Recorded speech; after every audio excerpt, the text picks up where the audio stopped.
Bienvenue à cette nouvelle édition Actu 30. Joseph Kabila investi, candidat président par la Ligue de jeunes du parti dont il est l'initiateur, le PPRD. C'était à l'issue d'une matinée politique tenue ce mercredi au siège du parti. Entre-temps, au terme de son congrès de 2 jours, l'UDPS Kibassa Maliba a investi Félix Tshisekedi, candidat président de la République. Et pendant ce moment des vacances, vacanciers et vacancières font de leur mieux pour passer des bons moments. Nous sommes allés à la rencontre d'un groupe des vacanciers dans la commune de Bandalungwa. Là-bas, faute de mieux, on a trouvé un moyen pour passer des moments de détente. Les images à suivre dans un instant. Voilà pour les titres. Merci de votre fidélité.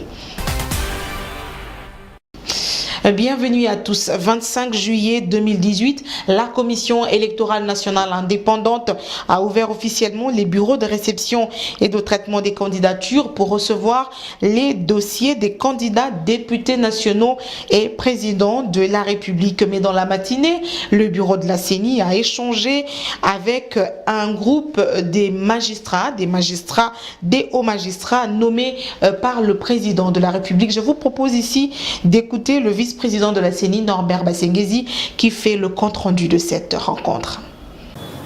Il a plu au magistrat suprême, le chef de l'État, de nommer par ordonnance présidentielle certains hauts magistrats qui vont occuper les postes de premier président des cours d'appel dans les 15 nouvelles provinces et des procureurs généraux.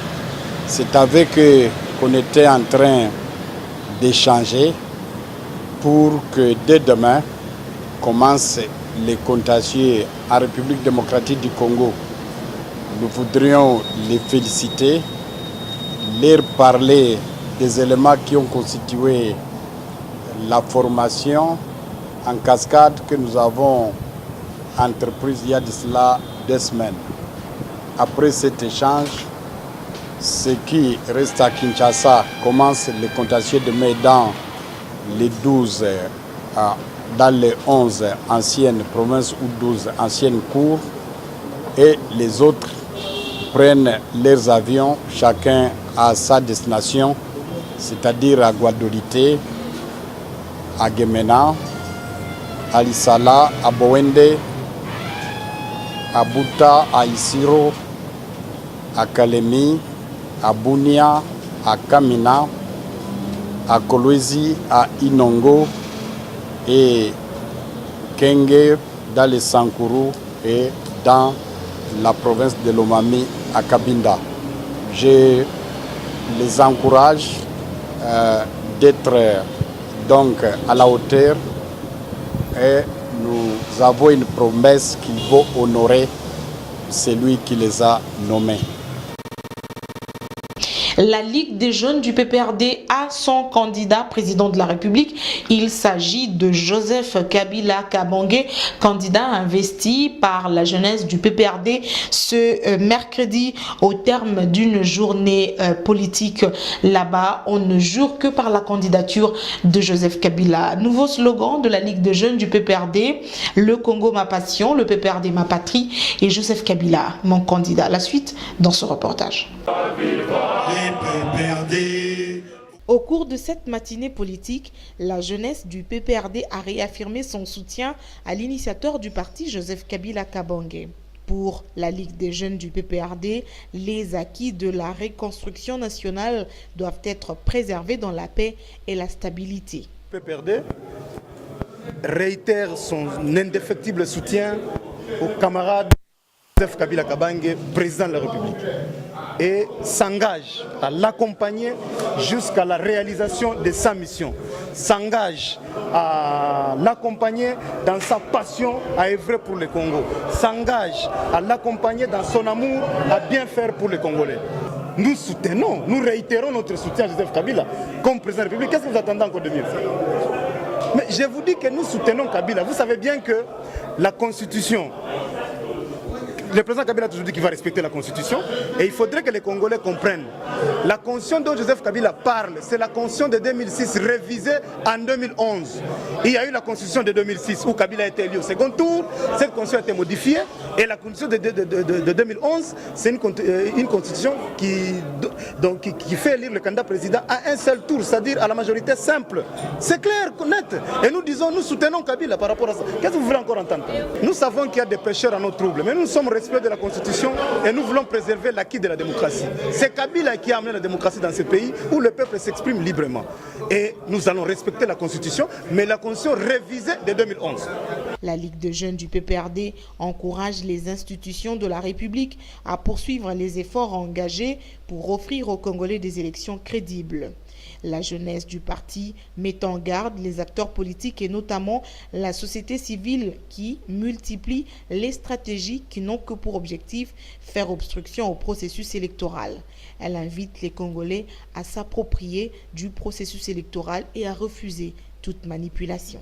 Joseph Kabila,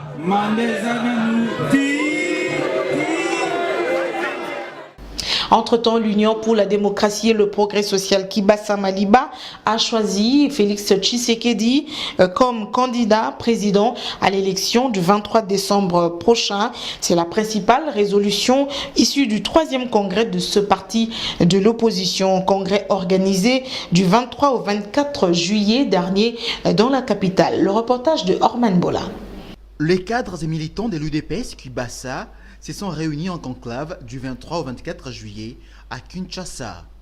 Au terme de ces assises, le président du parti Augustin Kibasa Maliba a annoncé les noms du candidat président désigné par les conclavistes. L'UDPS Kibasa, à l'issue de son 3e conclave, a choisi comme candidat président de la République M. Félix Antoine Tshisekedi. C'est un choix cohérent, un choix objectif, un choix responsable et surtout un choix de l'unité. Augustin Kibasa Maliba invite les membres de l'Union pour la démocratie et le progrès social UDPS Kibasa à vulgariser et à battre campagne en faveur de leur candidat à l'élection présidentielle du 23 décembre prochain. Que l'enthousiasme qui est le vôtre devrait continuer, doit se transformer aussi en détermination d'entrer dans chaque maison de cette République pour aller parler de notre candidat. Parce que nous ne parlons pas d'un candidat pour rire, nous parlons d'un candidat que nous devons ensemble amener à la magistrature suprême. C'est un autre soutien à Félix Tshisekedi, désigné déjà candidat président de l'UDPS qu'il dirige.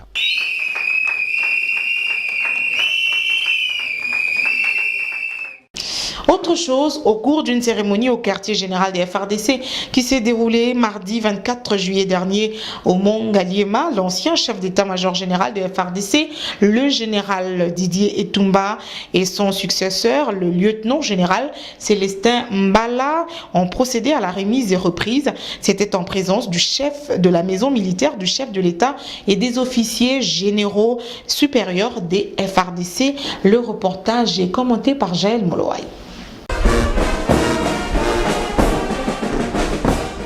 D'abord, place aux honneurs militaires. Le général Didier Etumba passe les troupes en revue pour la toute dernière fois en tant que chef d'état-major général des FARDC. Puis le ministre de la Défense nationale, ancien combattant et réinsertion. Dans la salle, c'est une ambiance de paix qui y règne.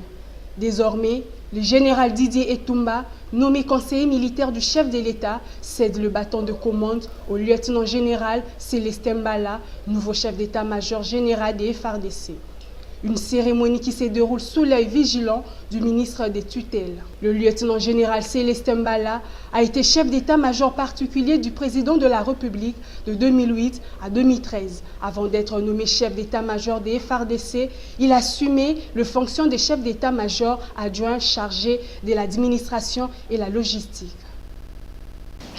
En santé, déclaré depuis le 8 mai dernier en République démocratique du Congo et plus précisément dans la province de l'Équateur, c'est le 24 juillet dernier que l'épidémie de la fièvre hémorragique Ebola a officiellement pris fin en RDC. Le gouvernement congolais se félicite de la riposte rapide contre la 9e épisode de cette maladie qui aura tué jusqu'au 26 juin dernier 29 personnes. Herman Bolan. Le ministre de la Santé a d'abord reconnu la complexité dans la gestion de la 9e épidémie d'Ebola déclarée à l'Équateur le 8 mai dernier. Et c'est en dépit d'un vaccin expérimenté pour la première fois au pays. Cette épidémie avait toutes les caractéristiques d'une crise majeure sans précédent. Elle a commencé dans 2 zones de santé en même temps, à savoir les zones de santé de Bikoro et Iboko. Les prestataires de soins, également touchés, constituaient un facteur d'amplification. Bien que l'ampleur de la crise à laquelle nous étions confrontés était sans précédent, la rapidité et l'efficacité de la riposte mise en place par le gouvernement et ses partenaires furent elles aussi exemplaires. L'administration, pour la première fois, à 3300 personnes du vaccin contre Ebola afin de briser la chaîne de transmission dans la communauté.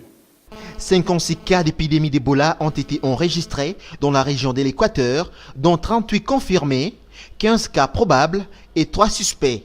Le dernier cas des morts, soit 29 personnes tuées, ont été recensés le 26 juin dernier. Après une période d'observation de 42 jours, sans aucun nouveau cas confirmé enregistré, et conformément à la réglementation sanitaire internationale, je déclare, à partir de ce jour, 24 juillet 2018, la fin de l'épidémie de la maladie à virus Ebola dans la province de l'Équateur, en République démocratique du Congo. En raison de la croissance démographique, il est fort probable que d'autres épidémies surviennent prochainement dans les zones humaines.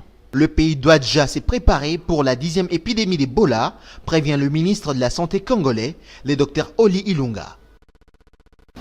En société, les vacances scolaires à Kinshasa, moment de détente, de repos pour les écoliers, mais également moment de loisirs. C'est un meilleur moment d'ailleurs, choisi pour certains pour exprimer leur talent, mais aussi leur passion pour le football. Nous avons rencontré quelques vacanciers à Bandalungwa qui s'adonnent à ce sport.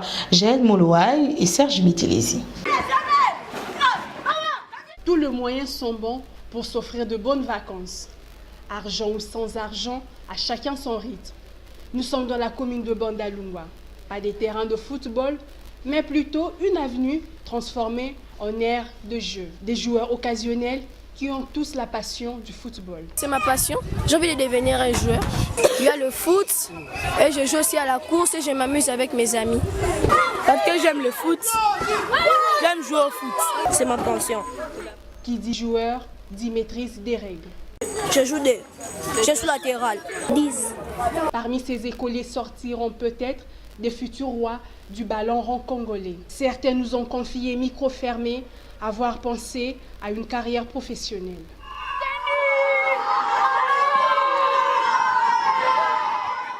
Et dans les domaines de la télécommunication, un rapport sur la réforme de la fiscalité a été publié ce mercredi 25 juillet par la GSMA, Association des opérateurs et constructeurs des téléphonies mobiles à travers 22 pays du monde.